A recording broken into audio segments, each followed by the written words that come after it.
Hello and welcome to the Quibber channel. I am Jason, your host. I hope you're all having a splendiferous day. I am a bit out of it today because I'm not sleeping over the weekend and probably got 4 hours sleep last night, but I might go for a nap later today. I don't know. Naps always seem to mess up my sleep schedule, so we'll see how it goes. I'm building a new PC today. I've been through a lot of tech exploration this week, but people sometimes ask me, how do I know so much about technology? How do I keep modern with it all? Well, when it comes to computers, I build a computer every week. I've done for my entire life. Well, my entire adult life, when it became part of my coping strategy. I don't buy the parts. I build it up here, or I build it on a website. I virtually put it together. I find the best parts, the newest parts. I figure out exactly how they'll go together. And this allows me to keep recent with modern advances in computers and bits and pieces, like, for example, 2 terabyte micro SD cards have come out and things like that.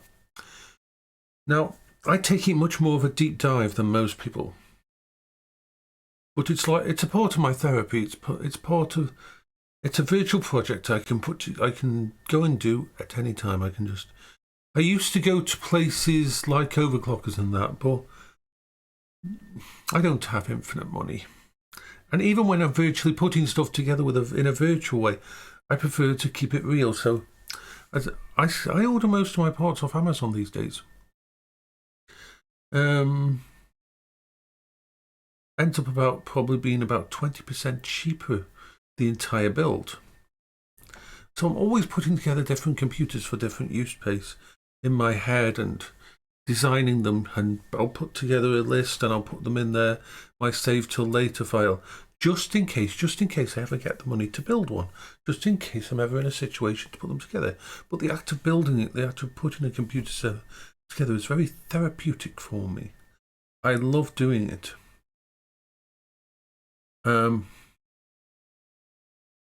It's part of who I am.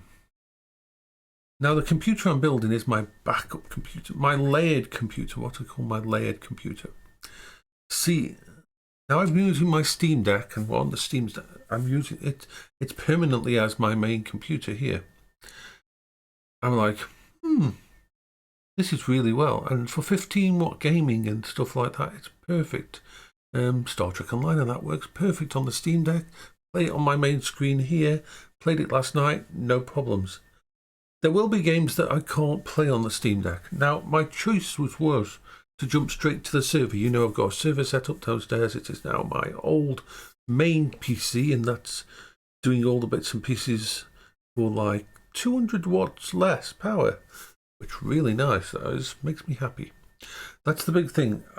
My Dell PowerEdge I have sold to my friend Britt, because I love that Dell PowerEdge.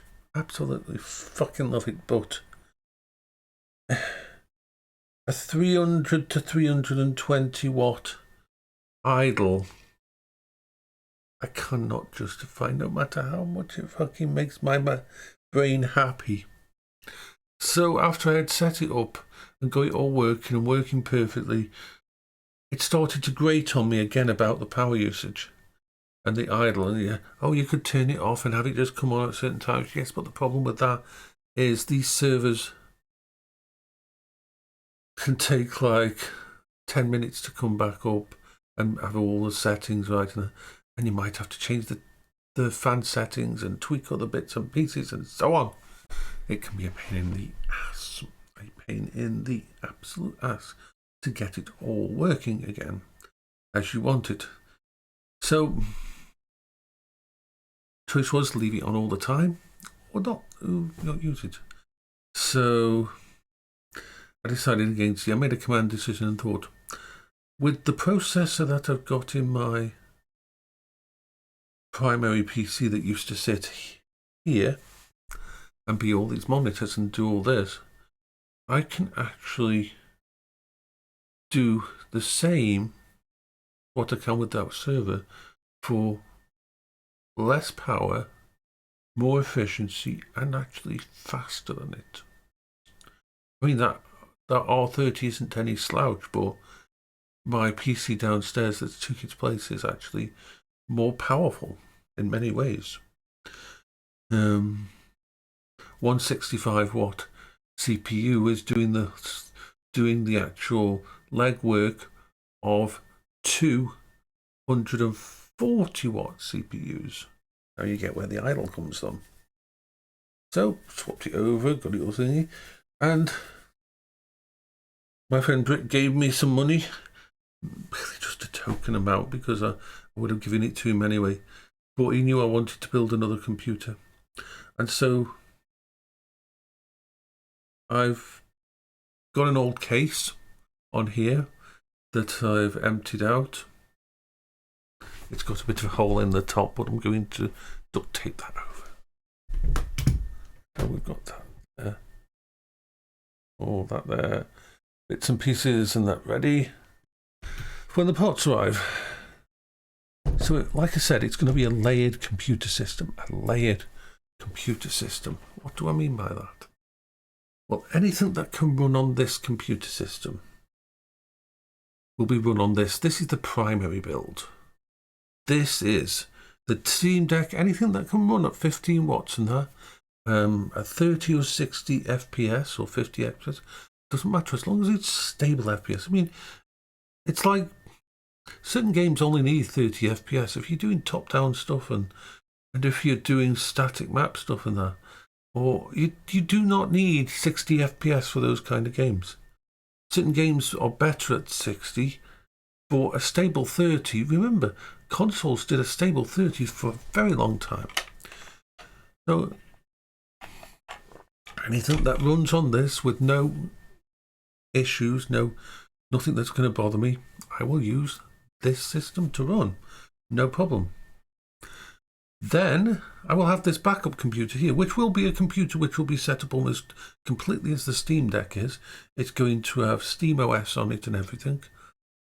And it's going to have an 8700G APU in it. A Ryzen processor, which is Ryzen 7, which has got a built-in 780M for graphics. And because it's on a desktop, not a laptop or a mobile device, which you see most of the 780M in, it's going to be a lot more powerful in that system. It's going to have DDR5. I'm getting 64 gigs DDR5 because the memory for the graphics card comes from the central pool, and I'm going to allocate as much as possible to the actual APU, and that meant I wanted to make sure, and it's fast memory. The motherboard is a micro XT because it only needs one PCI Express 16 slot, because that PCI Express 16 slot is actually going to be used for not a graphics card, but this. Now, yes, I'm going to get them fixed in place, but these are all the little M2s, the 2230 models, the shorter ones, that actually came out of Steam Decks and laptops when I upgraded them. So they're at least 512 gigabytes each. So there'll be about 2 to 3 terabytes worth of space in this, and just slots in a thing here. And that's what I have for some of the storage on that system. The power supply is a one that was already there, a tough gaming one from Azeal. It's not a bad power supply, 850 watts, pretty efficient. And yeah, that's going to be the big brother of the Steam Deck. Anything that has trouble running on a Steam Deck, I will first utilise that, because it's going to be a very low powered system, because it's not going to have a graphics card in. It's got the 8700G. It's going to be say about 110, 120 watts usage for the entire system. And then anything that doesn't run on that, that's when I utilise the big boy that's got the 3090 in downstairs. So that's the only time that the big system will not be idling and doing all the normal stuff, the NAS and everything else that I have running on it.